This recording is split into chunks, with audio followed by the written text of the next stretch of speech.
Hey everyone, welcome back to the Cakemen Entertainment. Today on the podcast, we will be going through the episodes relating to the Battle of Christophsis, which does include the Clone Wars movie as well.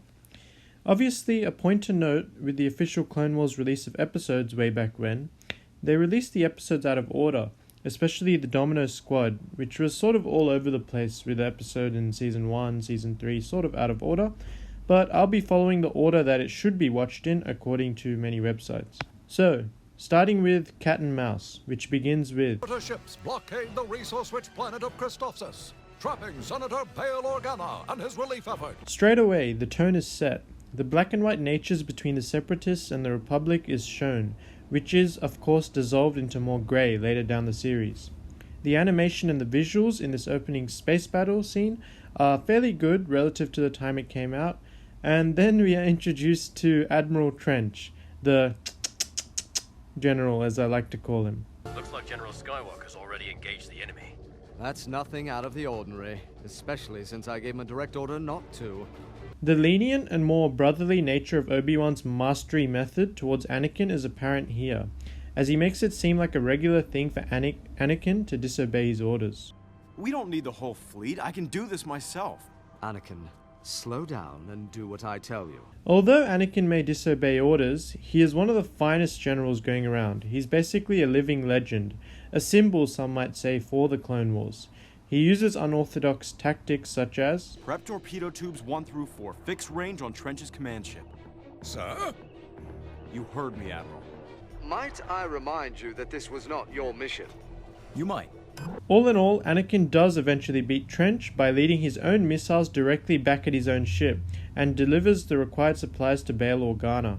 I must admit, I am a bit surprised at the reckless nature of your tactics, though I cannot argue with our results.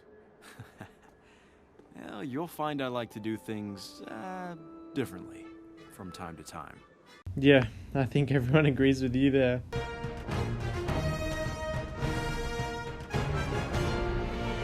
I love these little one-line wisdom bites, I guess I'll call them that for now, before each episode, which teach you a lesson about something which is also relevant to the episode. The second episode in this arc is labeled The Hidden Enemy. Troops will...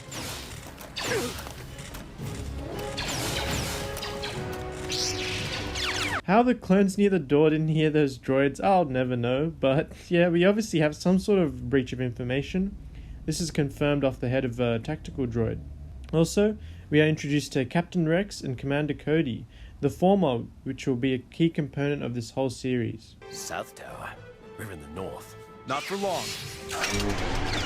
They decipher that there is a spy amongst their ranks, which disturbs Rex and Cody, but they do some detective work and eventually find out that it was Slick, one of the barracks leaders.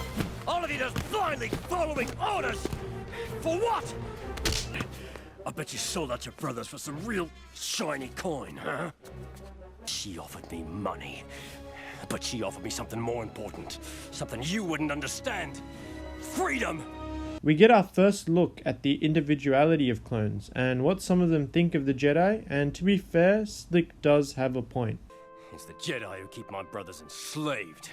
We do your bidding. We serve at your whim.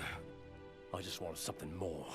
The clones are just a means to an end, and Filoni and the writers do an excellent job of portraying the clones' struggle as the series goes on. In particular, what is their purpose when this war is over? Are they just bred to die? This gives the clones so much more, as they have human traits such as feelings.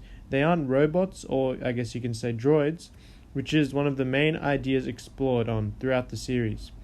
We are also introduced to Ventress, and there begins her and Obi-Wan's smooth, slightly flirtatious lines towards each other, which goes on throughout the whole show.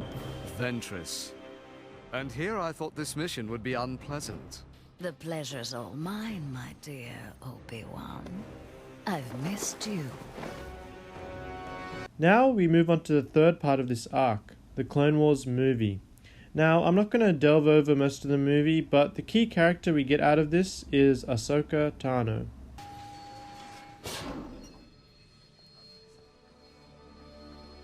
And who are you supposed to be? I'm Ahsoka. Master Yoda sent me. I'm the new Padawan learner. I'm Ahsoka Tano. but I'm afraid I've actually been assigned to Master Skywalker. What? No. There must be some mistake. As you all know, Ahsoka Tano isn't very much liked initially by most viewers as she is slightly arrogant. So, if you're a captain and I'm a Jedi, then technically I outrank you, right? In my book, experience outranks everything. Annoying when she calls Anakin Sky Guy and R2-D2 R2E, and a bit impatient. I think what a lot of people missed and forget is that for a character to be interesting, they need to change, develop, learn from their mistakes, and transform, unlike some characters we've seen recently. That's what makes us remember them for their transformation. The movie itself is okay. It's fairly clunky with its animation, with the speech patterns especially. A so-so storyline involving the Hutts, a bit dull in lighting, but it does have some good elements in it. Obviously the main one being the introduction of Ahsoka, which I think we can all agree is a great moment now. So now moving forward to the ratings. For the Cat and Mouse episode, I give a rating of 7 out of 10. It was a pretty solid start to the series. We got to see General, which we'll see more of him later.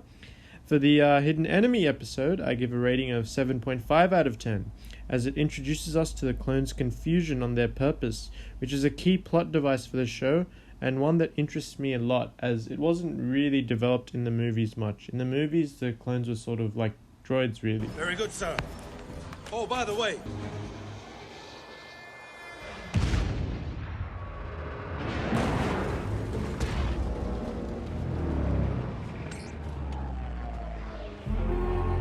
For the Clone Wars movie, it's probably too long for a movie with a fairly disposable plot, but it's not as bad as many say, so I'll give it a 6 out of 10.